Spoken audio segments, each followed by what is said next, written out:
Recipients of organ and tissue transplants, plus blood and platelet donations, know that life can change in an instant. Some of the people I spoke with said they wouldn't be here today if it wasn't for the selfless act of others. Though managed by separate entities, blood and platelet donations go hand in hand with organ and tissue donations. Right now we have 260 people on our waiting list for transplant. We transplant about 60 people a year at Rhode Island Hospital. In its 25 years, roughly 1,500 kidney transplants have been performed at Rhode Island Hospital's Transplant Center.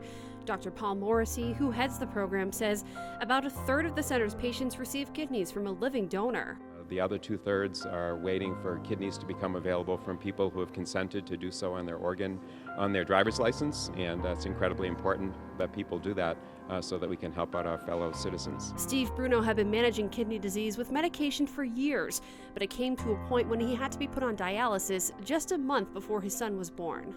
And for the first year of his life, I was hooked up to a machine to keep me alive. In 2006, he was moved to the top of the transplant waiting list after being told his new kidney would be coming from a living donor. But that wasn't all. He explained that I would be part of New England's first three-way kidney exchange. A good Samaritan came off the street in Boston and said I would give a kidney to whoever needs one. And he started a chain reaction of kidneys being swapped.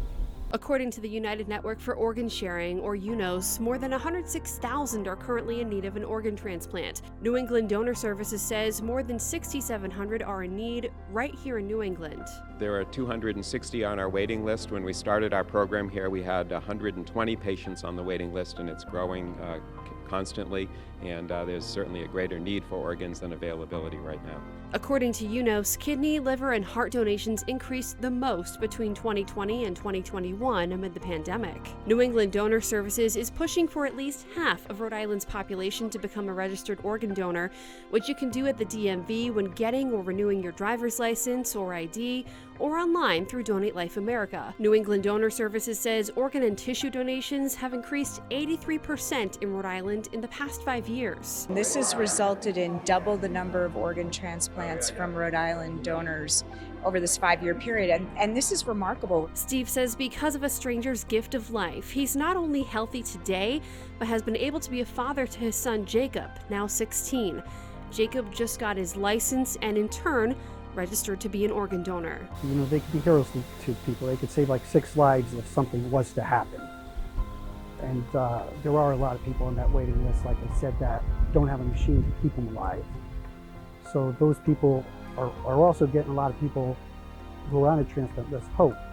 And not that they wish anything would happen to them, but God forbid something did, they could save a lot of lives by being an organ donor. And really, once we're gone, do we really need them? So it could save a lot of people by being an organ donor. Kristen Varillo says she was hemorrhaging following childbirth in 2016. She needed 5 units of blood. So it was life-saving, literally. I counted on somebody to save my life unknowingly, and so I should be that for somebody too. The Rhode Island Blood Center says while there have been several blood emergencies declared in recent months, the center is also struggling now to receive the very kinds of platelet donations that help save Kristen's life after childbirth. So I believe what we're seeing is a decline in people's willingness to come in and spend that amount of time with us as restrictions are being lifted and people have more demands on their time. Nicole Pinault, who heads donor resources at the Blood Center, says the demand for platelets is constant, in part because it's a major component of treatment for some cancer patients. The chemotherapy and drugs that they are receiving to help battle the cancer does negatively impact at times their blood counts. And so they really need those platelet transfusions in order to help them live a somewhat normal life while they're going through treatment. Stephen Leidy has been donating blood since high school, but started donating platelets for the first time during this interview. Well, my cousin recently got a diagnosis, and so I figured the platelets would help with someone that's similar to her condition. Donors like Stephen are the kinds the Blood Center strives to attract. Pinault says its largest source of new donors typically come from high school and college blood drives, and those, along with mobile blood drives hosted at offices or community organizations, are starting to be scheduled more frequently again.